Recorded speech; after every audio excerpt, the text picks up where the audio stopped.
Baltimore Ravens did not beat the Buffalo Bills. They shellacked the Buffalo Bills. And listen, I took the Ravens coming into this game for a number of reasons. A, Bills off a blowout win at home on a short week, nationally televised game. Everybody's ready to crown the Bills the best team in the NFL. Now, for the record, I have Buffalo at number 3 behind Kansas City and Detroit. I did think people were, as has often been the case the last 2 years, getting a little too ahead of themselves in the Buffalo Bills. That said, I still think they will cruise.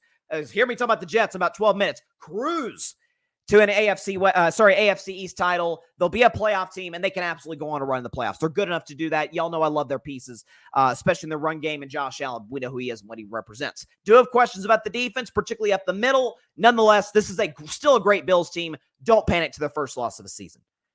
But I like Baltimore on the spot. More desperate team. Buffalo's defense is beat up. They're at home. Lamar Jackson, I think in his last 10 home primetime games, is like 9-1. So Lamar does not lose at primetime in big spots. And so the Ravens were the play here, especially certainly to cover. Did not see that coming, though. And I am willing to go so far as to say, because I said coming into the season, if y'all remember, going back to May, but certainly coming into the season, I said if they lose to the Kansas City Chiefs on opening night of the NFL season in Arrowhead Stadium, they could be in some real trouble. Like, Bryce, it's one game. It's week 1. Recent NFL history shows if you lose to a team in week 1 that beat you in the playoffs the year prior, oftentimes you end up missing the playoffs straight up. Now, I did predict the Ravens do that. I had them as the last team in the AFC, but I did think some of the losses on defense could hurt them, and I still do long-term have questions about their defense, despite the fact that they still have guys like Kyle Hamilton, Kyle Van Noy. You still got Roquan Smith. You got some ballers on that side of the ball. I just wonder about some of the pieces they lost the year prior, and certainly the offensive linemen they lost. But speaking of the offense, I may not have as much to worry about as I initially thought. I had concerns about Derrick Henry, the fact that he's a 30-year-old running back, and running backs don't tend to get better on that age moving forward. Maybe I should have taken into account that Derrick Henry's the best running back of his generation. Now, Christian McCaffrey's the best do-it-all running back, one of the best ever. There's no question about that. But as far as just a pure up-the-middle I-formation running back, Derrick Henry's as good as they come. We could show you what Derrick Henry's done this season after coming just 1 yard short of a 200-yard rushing game. We can show you what he's done this season. He's been Derrick Henry. First in rush yards. That says rush yards per game. That's just say rush yards total. My bad.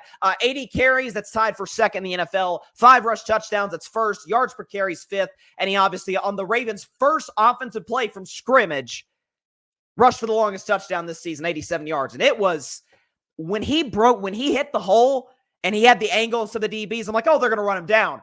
And he just got faster and faster. I'm like, oh my God, this is prime Derrick Henry. Like, I remember years ago when he was with the Tennessee Titans. I don't know if anyone remembers when they were playing the Jaguars on a Thursday night.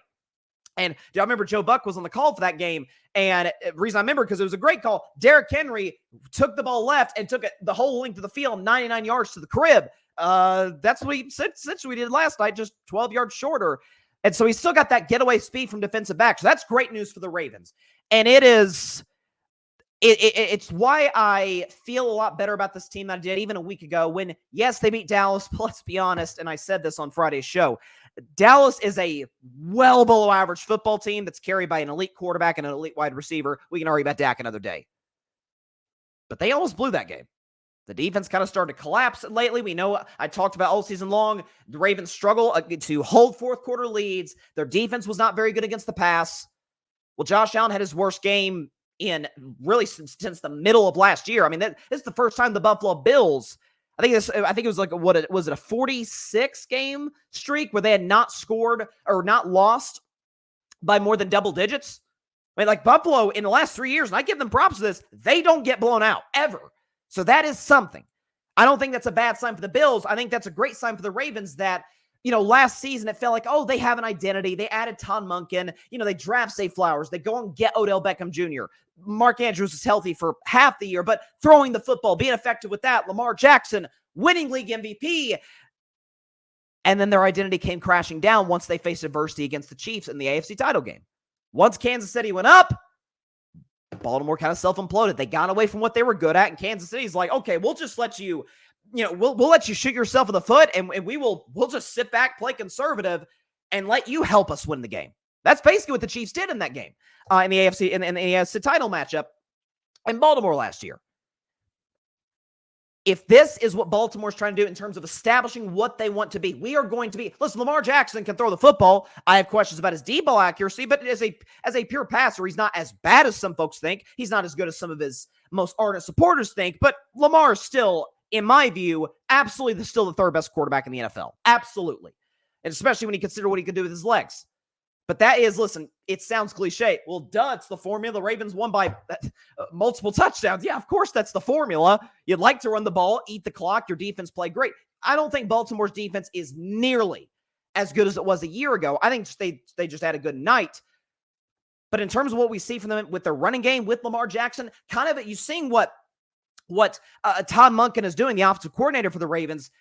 That first game against Kansas City, this wasn't Lamar Jackson lining up under center, I formation, just turning around and giving it to Derrick Henry. No, this was a lot of read option plays, which, because Derrick Henry is kind of an old school type of running back, it just doesn't work. Like a Madden with Derrick Henry, Lamar Jackson, who's read option. Yeah, it works, and I think it'll work from time to time in the NFL, but you're not going to get the best out of Derrick Henry that way. And Lamar Jackson, we know you're going to call some design runs, but Lamar can break out of the pocket and make some plays on his own. So I think that was a really, really, really good sign for the Ravens offensively. Now, I mean, listen, they're all bad games like the rest of the NFL.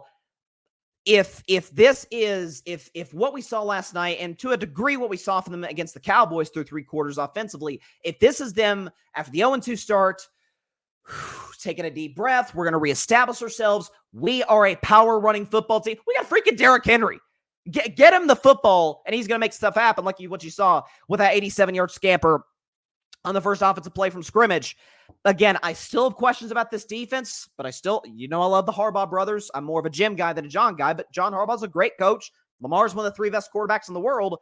Derrick Henry, especially now that, knock on wood, Christian McCaffrey is still out, Derrick Henry's still the best back in football. So, listen, kudos to the Ravens. That was impressive. I mean, I think that was more great Ravens. This may be a topic, any of the 8 o'clock spot contestants of the Grid Network that is watching this, who are watching this will probably be a topic tomorrow. So, go and get your notes ready. But this to me felt like more great Ravens than bad Bills. I mean, did Buffalo turn the ball over? Yes. Did Josh Allen fumble? Sure.